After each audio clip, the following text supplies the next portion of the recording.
どうもトレーナートワです。皆さん、野営キャンプはお好きでしょうか？私はこの動画やこの動画などより自然を近くに感じられる野営にハマってよく野営ソロキャンプを楽しんでおります。今回は総数100点以上のキャンプギアの中から野営キャンプにおすすめしたいキャンプギア7点を画面の表示の順に紹介いたします。ちなみに今回の動画は第2弾となっておりまして、第1弾の動画もありますので、この動画を見た後に興味を持っていただけましたらぜひこちらもご視聴いただけますと幸いです。この動画が少しでも良かった、参考になったと思っていただけましたらチャンネル登録、高評価、コメントをぜひよろしくお願いいたします。それでは早速やっていきましょう。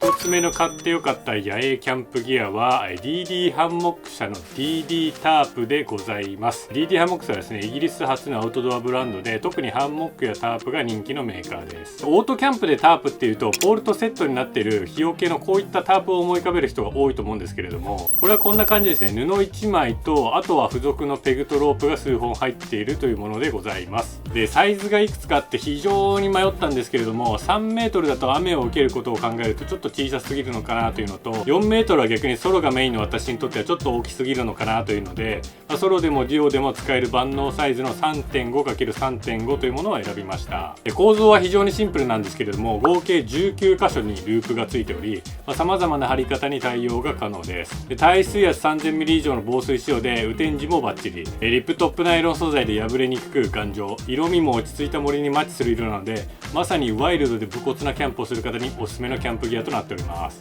でこれ名前はタープなんですけれども、私はこれをテント代わりにしていわゆるタープ泊というものをよく楽しんでおります。1点目の買ってよかったなと思う点は汎用性、アレンジ性の高さです。先にお話しした通りループがたくさんついているので、これ一つで非常に様々な貼り方ができます。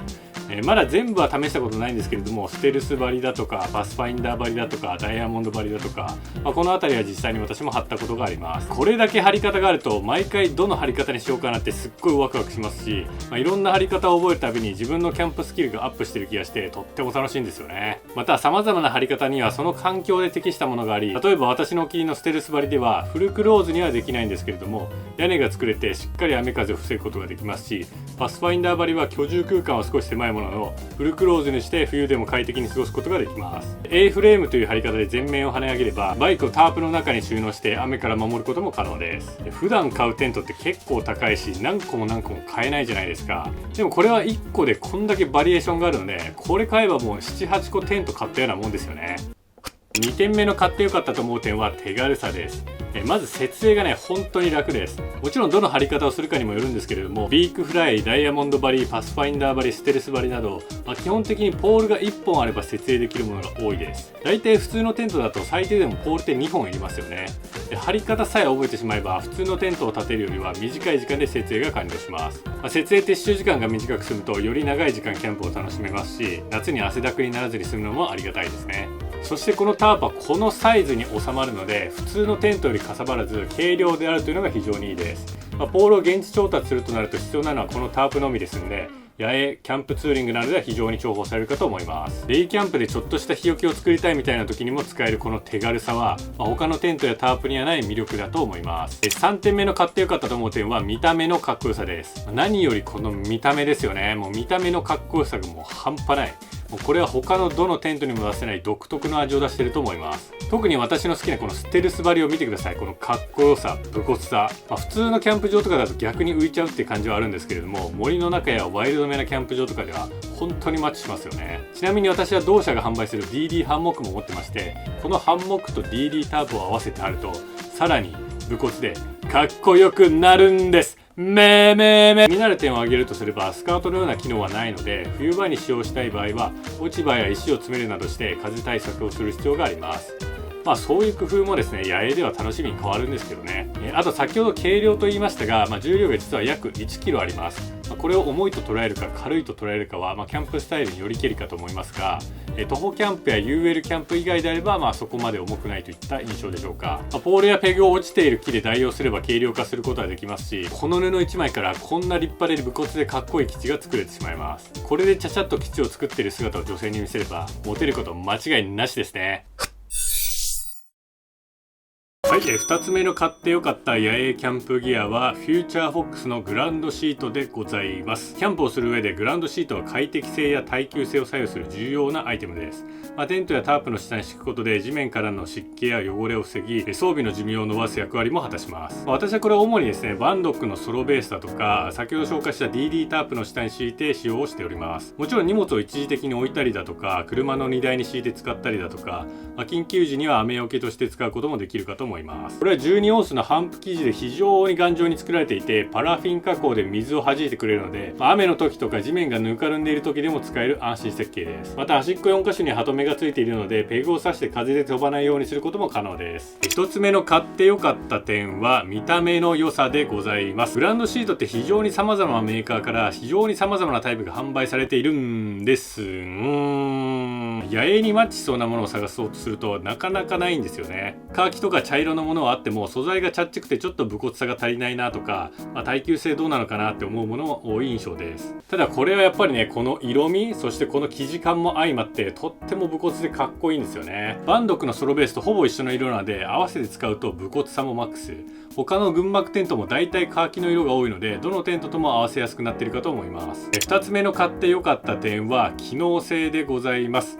まず先ほど紹介した通り帆布生地なので結構生地が厚めにできていて相当雑に扱っても破けることはなさそうです。野営は結構過酷な環境になることが多いので丈夫なのは本当にありがたいことですよね。そしてパラフィン加工されていて水を弾くので実際私もマイナス9度暖房なし雪中バックパックとホーソロキャンプで使用したことがあるんですけれども、見事に雪から私を守ってくれました。普通の野営の時とかでも水をこぼしてしまったりだとか雨が降ってきてしまったりだとか、そういったことがあるかと思うんですけれども、このシートはほとんど濡れることはなかったですね。これ実際に水を落としてみればわかるんですけれども、ゴアテックスの服に水かけた時みたいにしっかりと弾いてくれます。またこのサイズ感も絶妙で人一人が寝っ転がっても余裕がありますので空いたスペースに荷物を置けるくらいの仕様となっております。バンドックのソロベースや DD タープでダイヤモンド張りやステレス張りをした時もこのサイズ感がちょうどいいんですよね。で野営する方って結構地べたスタイルの方が多いと思うので、ある程度グランドシートの広さがあるとそこに腰掛けたりすることができるので非常に便利だと思います。実際私も寝床を作った上で空いたスペースにツーリングバッグや撮影機材を置いたりして使っております。大きすぎても小さすぎても困るんですけれども、これは個人的にはベストサイズかなと思います。気になる点としては、パラフィン加工されているとはいうものの、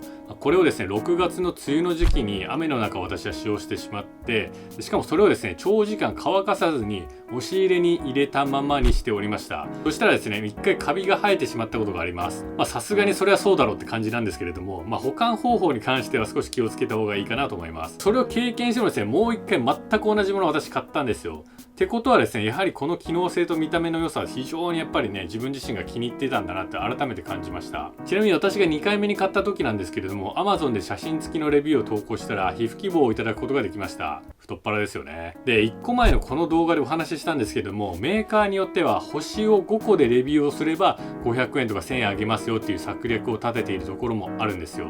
それはねお金が欲しい人が5で評価して正しいレビューにならないと思うんですけれども、この時はですね特に星の指定とかはなくて純粋に思ったことを投稿させていただきました。なのでこれに関しては Amazon でも結構評価高いんですけれども、信用していい数値になっているかなと思います。サイズ違い色違いもありますのでぜひ概要欄から詳細を確認してみてください。3つ目の買ってよかった野営キャンプギアはベルモントの焚き火ブローパイプでございます。キャンプで焚き火をする際なかなか火がつかないことや火力を調整しにくいと感じたことはありませんでしょうか。そんな時に大活躍するのがこの焚き火ブローパイプ、いわゆる皮膚希望でございまして、これを使って二酸化炭素を送り込んで火をより大きくしたり安定させたりすることができるキャンプギアでございます。伸縮式になっておりまして、先っぽを伸ばすとこんな感じで結構長くなるので焚き火から少し離れたところからも息を吹きかけることができます。そして持ち手のところが木でできているので非常におしゃれですよね。ストラップもついているのでどっかにかけたりすることもできる仕様となっております。一つ目の買ってよかった点はやはりこの見た目の良さでございます。おいおいまたかよって思われるかもしれませんが、やっぱりこの見た目はかっこいいですよね。野営の時やっぱり極力こういう木でできた木製のものを使いたくなるんですよね。あと私は焚き火に突っ込んで薪をこうペシペシやりすぎてどっか行っちゃったんですけれども、この先端がですね金色なのもなんかすごいかっこいいですよね。もうグッドデザイン賞をあげたい。やっぱりキャンプってお気に入りの見た目がいいキャンプギアを使ったりとか並べて写真を撮ったりするのも一つの楽しみかなと思いますんで、これは森にもマッチしますし野営にとてもおすすめのキャンプギアです。2つ目は機能性ですね。そもそも吹き棒なくても口で吹けばいいじゃんって思ってた時もあるんですけれども、一回使ってみてください。全然違う。こうやって手で仰ぐと火が広がりにくかったりだとか、風の影響を受けやすかったりだとか、口で吹くと火に顔近づけなくてはいけないので送り込める空気の量も少ないですよね。これは口の部分がくぼんでいるのと持ち手がついていてリーチが長く安定して構えられるので、焚き火から遠い位置にいてもピンポイントに多量の空気を送り込むことができます。特に朝起きて鎮火した火を復活させる時や火力を強めたい時なんかには非常に使い勝手がいいと思います。私は野営の時は特に直火で焚き火をしますので、焚き火の大きさが結構大きくなってある程度距離を取ったりだとか、そういった際にいちいち前に出て火を吹いて元の位置に戻ったりするのはめんどくさいじゃないですか。そういう時にはこの長さが非常に利点になりますね。気になる点としてはですね、やはりこういった先ほど紹介したフューチャーフォックスの火吹き棒みたいなタイプと比べるとサイズは大きくなってしまいます。ただそれを凌駕する見た目の良さをですね、私は取っちゃいますね。ちなみに私はオートキャンプとかキャンプツーリングと野営の時はこちらを使用していて、徒歩キャンプとかバックパックキャンプとか登山の時とか軽量さコンパクトさにこだわる時には先ほどのフューチャーフォックスの火吹き棒と使い分けをしております。概要欄に URL を貼っておきますので気になった方はぜひ見てみてください。はい、4つ目の買ってよかった野営キャンプギアはズックの火消し袋でございます。これは焚き火が終わって薪や炭が灰になりきらずに残ってしまった場合にこの中に入れて持ち帰る、または灰捨て場まで持っていくためのキャンプギアでございまして、こんな感じでバックルを開けて上部のテープを外してこの中に炭や薪を入れてテープを再び閉じて、最後にバックルを閉じて使うキャンプギアでございます。これは特に野営で灰を捨てる場所がない時にどうしても燃えきらない薪や木が出てしまうということがありました。当然野営をたしなむものとして燃え残しの木を放置するというわけにはいかないので、どうしていたかというと先ほどのベルモットの火吹き棒を使って酸欠になりながら火を吹き散らかして意地でも灰にまで持っていってたわけですね。ただこれはやっぱり相当疲れるし時間がかかる、状況によっては寒いしちょっと早く温泉入りてえなみたいな気持ちになってることもあるんですけれども、燃え残しの薪が残ってるから帰れないみたいなことが結構ありました。ただこれがあればですね、一旦水をかけて鎮火させてこの中に突っ込んで持って帰ってしまえばいいのでこの手間がなくなりました。で持って帰ったものは次の野営の時とかにまた使えるので結構エコなんですよね。相当小さくなってしまってもうこれは使えないなってなってるものに関してはキャンプ場に行った時とかにその日に燃え尽きなかった薪と一緒に捨てればいいというわけでございます。で1点目の買ってよかったところはなんか今もうほぼ言っちゃった気がしますね。これはどちらかというとこの商品がというよりは火消し袋というもの自体いらないなと思っていたんですけれども、野営を始めてからこれは必須だなと思うようになったということでございます。でキャンプ場でのキャンプもそうなんですけれども、特に人目のつかない野営においてはよりキャンパーのマナーが試されると思います。一キャンパーとして、一 YouTuber として、一日本人として、一人として、一男として、そこはしっかり守っていきたい。そのためにもこういうキャンプギアというのは必要だなと思うようになりました。で2点目の買ってよかった点は機能性でございます。機能性もいくつかあるんですけれども、まず小さくてですねコンパクトになるということ。これはですね使用しない時は袋を折ってバックルで固定すればこんなに小さくなるんですよ。でそれでいて広げると結構こんな感じで大容量なので思いのほか余った薪を詰めることができるんですよね。でこれ私が使用しているのは S サイズなんですけれども、ここに映っている薪これ全部この中に入ります。であとご存知の方も多いかもしれませんけれども、火消し壺というものもありまして、火消し袋と比較するとこんな特徴がございます。野営をする方は比較的森の中を歩いたりとかバイクに乗って行ったりすることが多いので、車で行く方でも最後は結局歩きっていうパターンが多いかと思います。でそう考えるとやっぱり折りたためてコンパクトになる火消し袋の方が、個人的には合ってるのかなと思います。でこれはですね下にマチがついていてこの袋が自立してくれるので薪や灰の処理がしやすいですし、薪や灰を入れることで結構外側が汚れてしまうってことはあるんですけれども、撥水加工されているので水をかければあっという間に汚れを落とすこともできます。そしてさらにこのバックルがあることによってシートバッグの端っことかにかけて持って帰れるっていうのも非常に気に入っております。基本的に鎮火してから入れるんですけれども、炭を入れた直後は意外と熱持ってたりだとか結構汚くなっちゃってる時とかもあるんで、できればカバンの中には入れたくないなって思う時があるんですよ。あとはシンプルに積載がパンパンになっちゃって入らないみたいな時も、これであれば外付けで対応することができます。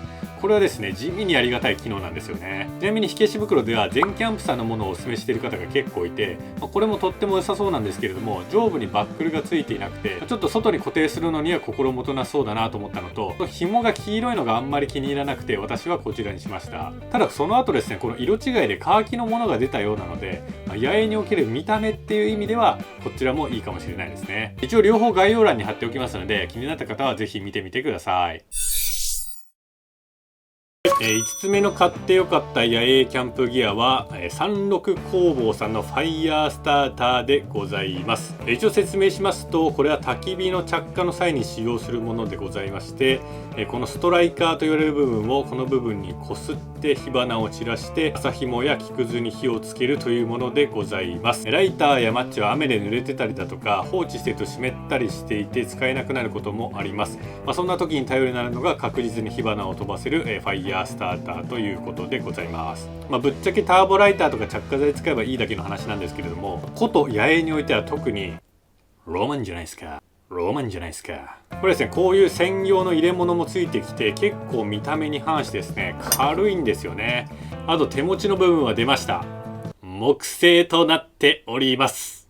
ちなみにこのキャンプギア登録者10万人超えの某キャンプ系 YouTuber の方も紹介していたようですね。こちらの買ってよかった点の1点目は圧倒的な機能性でございます。このロッドのストローク部分と言われるところが比較的長い構造で、かつこの持ち手の部分も凹凸がある作りになっているので持ちやすく、より多くの火花が飛ばせる構造になっております。他にももちろんファイヤースターターはあるんですけれども、安物だとかキャンプ商品をメインにしてないメーカーのものよりもかなり多くの火花が飛ぶ印象がありますね。初心者の方からするとやっぱりライターとかマッチとかの着火より難易度が高いと感じると思うんですけれども、これ本当にびっくりするぐらい火花が飛んでいくので速攻で着火することができます。で、私 YouTube でハピキャンっていう番組結構見てるんですけれども、ファイヤースターターの着火結構手こずってるんですよね。番組的には全く面白くないんでしょうけど、これを使えば正直一瞬だと思いますね。そしてこれ大きさの割には 92g と結構軽量なのも嬉しいポイントですよね。やっぱり野営はそこそこ歩いたりすることも多いかと思いますんで、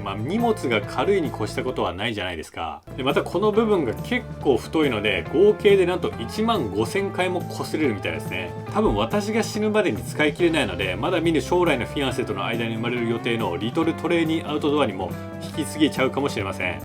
2点目はまたかよって言われるかもしれませんけれども、やっぱり見た目がいいことでございます。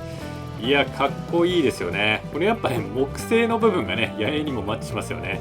他のファイヤースターターがこんな感じの見た目ですんで、やっぱり比べちゃうとこっちの方がかっこいいし使いたくなりますよね。しかもね、こういったおしゃれな収納袋もついてきて、それでいてですね、値段も高くないんですよ。個人的には結構3、4000円を超えてくるとどうしようかなって迷うことあるんですけども、1000円、2000円台であれば思わず買っちゃうことが多いですね。気になる点として挙げるならば、他のものよりも多少かさばることでしょうか。これも徒歩キャンプだとか UL キャンプ以外であれば全く気にならないくらいの大きさかなと個人的には思います。これ結構 Amazon にも評価が高くて、買って後悔しないキャンプギアかなと思いますんで、概要欄からぜひ見てみてください。6つ目の買ってよかった野営キャンプギアはオーキーのファーストエイドキットでございます。これは何かというと救急キットですね。中には絆創膏、止血帯、三角巾、ガーゼ、包帯安全ピン、使い捨て手袋、ピンセット、ハサミ、綿棒、アルミブランケット、ホイッスル、ポイズンリムーバー、そして説明書と、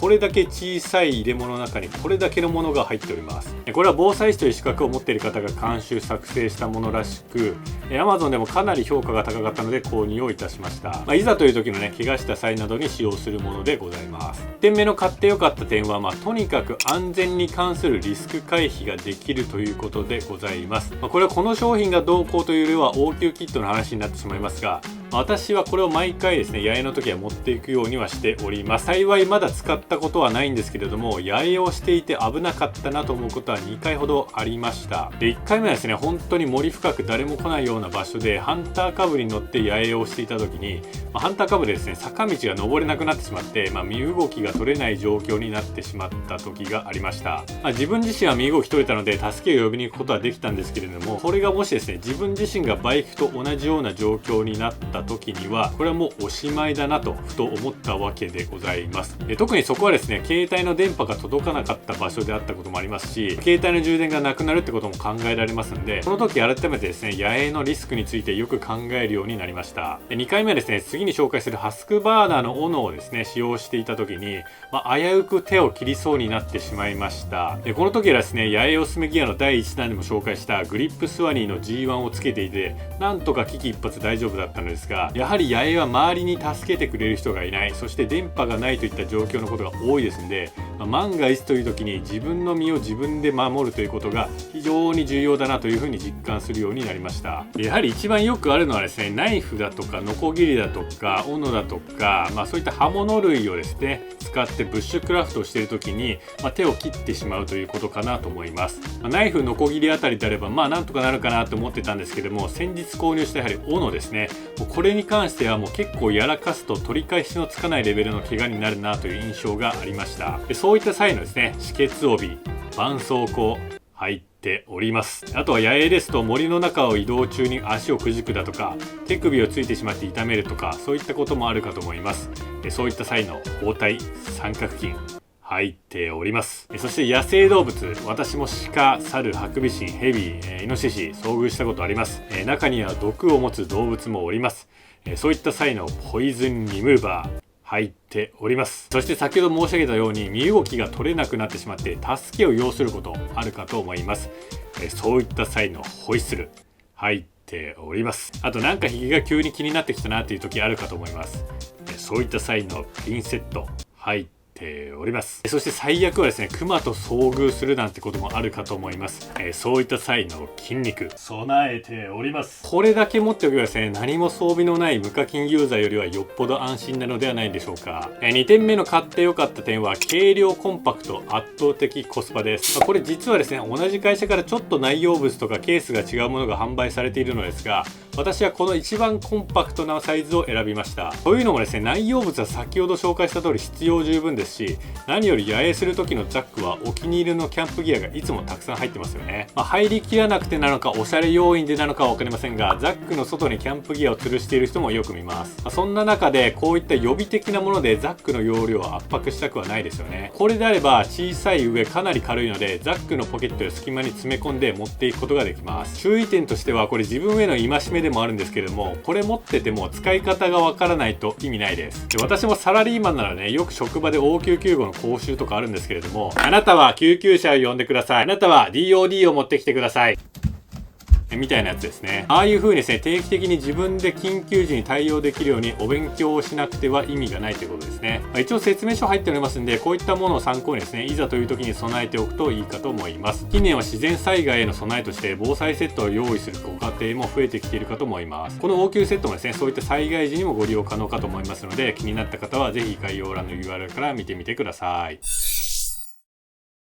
はい、最後の買ってよかった野営キャンプギアはハスクバーナの手斧でございます。これは買ってよかったというか、実は友人に誕生日プレゼントでいただきました。ハスクバーナはブッシュクラフトの本場北欧スウェーデン発祥の老舗メーカーで、農業や林業、造園用の機器やツールを数多く開発しております。その中でも手斧は高品質な鋼材と伝統的なデザインが特徴で、多くのキャンパーやブッシュクラフターに愛用されております。これ一つ一つハンドメイドでできてるっていうのは驚きですよね。いくつかサイズや種類がありまして、キャンプ用って名前の付いているものもあるんですけれども、この分布図にもある通り、市販の薪割りには使えても、比較的太くて大きい薪も割りたいみたいな時にはあんまり向いてないんですよね。あとはキャンプ用手斧はちょっと長さがあるのと、重さがない分パワー不足を感じることがあるという口コミを見て、私はこちらの方のサイズを購入いたしました。サイズ感は自分には結構ちょうどよくてドストライクですね。ただ結構重さはあるので、私のような収録フル出社週2ジム、合間にマッチングアプリの社畜でもうまく使わないと疲れるなという印象はあります。1点目の買ってよかった点は機能性でございます。野営をする方の中にはブッシュクラフトも一緒にするという方も一定数いるかと思います。これまで野営おすすめギア第1弾で紹介していた高木の楽しみ、ノコギリですね。これとモーラナイフのガーバーグのブラックカーボン、この2つでブッシュクラフトを楽しんでおりました。ただどの道具にも得意不得意っていうのがあって、ノコギリは木を切断するのには向いてますが、木を削ったり枝を取ったりする作業には向かなくて、ナイフは細かい部分を削ったり紐を切ったりする作業には向いてますが、先端を尖らせたりこちらも枝を切り落としたりするのにはあんまり向かないんですよね。例えばペグだとか、こういったハンギングラックを作ったり、あるいは風防の支えを作ったりだとか、木を地面に刺すために先端を削る必要があるんですが、これらの作業はナイフやノコギリだとちょっとやりづらいし時間がかかるんですよね。ただこのハスクバーナーの手斧は大きさの割に非常にパワフルで、重さをうまく使えば本当にサクサクと木が削れるんですよね。あとは邪魔な木をこんな風に削り取ったりとか、反対側を使用してハンマー代わりに使用することもできます。で、他の道具と比べるとパワータイプで細かい作業は苦手なんですけれども、ナイフとノコギリで補えなかった作業を申し分なく対応してくれて、ブッシュクラフトの幅が広がりました。もちろんオートキャンプでの市販の巻き割りや野営の際でもある程度大きな落ち木の巻き割りとしても使用は可能です。特に広葉樹の巻き割りはバトニングだとちょっと苦労することもあるんですけれども、斧はやはり重さがありますんで、コツをつかめば巻き割りもスイスイいくかと思います。2点目の買ってよかった点は出ました。見た目でございます。お前さんたちは本当にね、似てねえな。やはりこの柄の部分が木製であること。出ました。木製。もう野営好きな人にはね、木与えとけばいいですからね。そしてこの絶妙なフォルムとサイズ感ですよね。これも持ってるだけでテンション上がるんですよね。別にこの時とは結構地面柔らかかったんで、手でもねじ込めるし、枝もそんなに太くなかったので手でも折れるんですけれども、なんか使いたくなっちゃうんですよね。で、こと野営においてはもうインテリアとしても存在感を放ってくれますね。で、気になる点としてはちょっと重量があるということと、ある程度使い込んだら刃のメンテナンスが必要になるということですね。で、これは他のグリップスワに G1 とか、モーラナイフとかククサとかもそうなんですけれども、手入れをすることによってギアに愛着が湧くので、プラスに捉えることも可能かとは思います。これは Amazon のベストセラーにも選ばれていて、概要欄の URL からサイズ違いのものも選べるようになっておりますので、ぜひ見てみてください。はい、ということで以上が総数100点以上の中から買ってよかった野営キャンプギアの紹介でした。私は今紹介したキャンプギアを使って実際にキャンプしている動画も公開しておりますので、ぜひそちらもご視聴いただき使用感を確認してみてください。また今回紹介した商品は全て概要欄から確認できるようになっておりますので、気になったものがありましたらそちらからチェックをお願いいたします。この動画が少しでも良かった、参考になったと思っていただけましたら、チャンネル登録、高評価、コメントをぜひよろしくお願いいたします。それではまた次の動画でお会いしましょう。